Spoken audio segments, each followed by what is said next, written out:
Pour gagner sa place au soleil et s'offrir un avenir à la hauteur de ses ambitions, le Gitana Team donne un dernier coup de rein dans le huis clos du chantier. Edmond de Rothschild achève sa nuit de printemps. Le grand oiseau de carbone va bientôt retrouver l'air du large.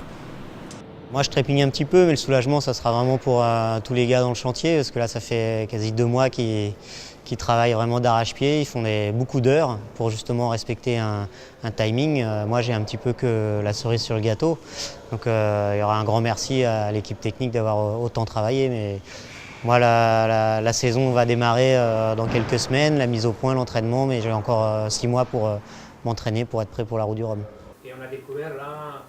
En attendant de retrouver la barre de Gitana 15, Sébastien Josse cogite déjà le futur Gitana 16, le monocoque de 60 pieds avec lequel il s'alignera sur le prochain Vendée Globe.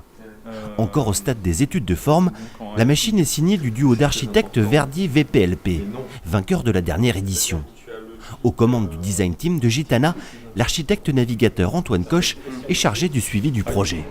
Le type de bateau qu'on souhaite faire, c'est un bateau pour gagner le Vendée Globe. C'est pas un bateau d'une famille architecturale, c'est un bateau qui soit un outil pour rechercher la meilleure performance possible sur le Vendée Globe. Donc on s'interdit d'explorer aucune piste, donc on n'a pas d'a priori sur la famille de bateaux qu'on vise. Par contre, on veut que ce soit un bateau performant, fiable et sûr. Une chose est sûre en tout cas, le bateau sera construit chez Multiplast, le célèbre chantier de Vannes. Première étape en août prochain avec la construction du moule de coque.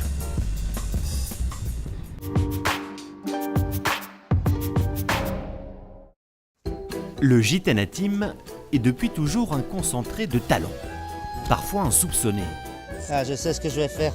Je vais faire un espèce de poisson. Spécialiste du composite et maître du pistolet à peinture, Hubert Korfmat, dit Bébert, est un pilier de l'équipe. Et si la course au large est d'abord une affaire de marin, une âme d'artiste a toute sa place dans l'écurie.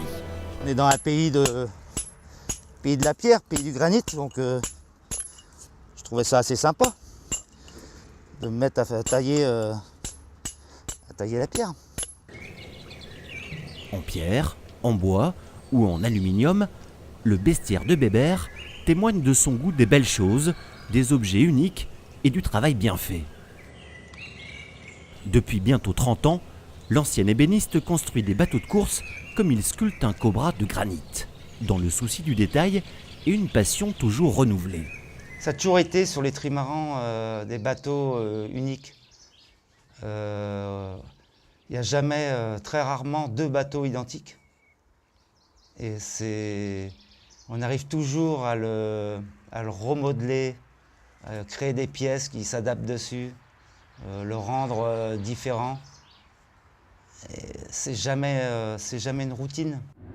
Après 7 ans de construction en bois, Hubert a vécu toute l'aventure des multicoques modernes. Avec Mike Birch, l'épopée des trimarans Fuji, le chantier Develay. Une énorme expérience qui fait de lui un technicien jalousé par nombre d'équipes concurrentes. D'autant que Bébert a une botte secrète, sa parfaite maîtrise de la peinture. La science des mélanges et un coup de main presque infaillible donnent un éclat particulier au multicoque armé par le baron Benjamin de Rothschild. Si tous les Gitanas sont d'aussi beaux bateaux, c'est un peu grâce à Hubert. On fait ça pour qu'il gagne, hein. Donc c'est pour ça qu'on s'applique bien. Un brin frustré par Gitana 15 version mode 70, Bébert se régale des modifications apportées au trimaran pour la route du Rhum. On voit très bien la place gagnée. Il faut qu'il puisse dormir dans ce sens-là. Comme tous les membres du Gitana Team, Hubert s'est plié en 4 pour répondre au mieux aux exigences de performance d'une transat en solitaire. Bien sûr, il y aura un plancher. En novembre prochain, Hubert s'est promis de s'envoler vers la Guadeloupe pour accueillir Edmond de Rothschild et Sébastien Josse. Mais en attendant, il s'emploie dès qu'il le peut à réconcilier 2 univers, la mer et le plancher des vaches.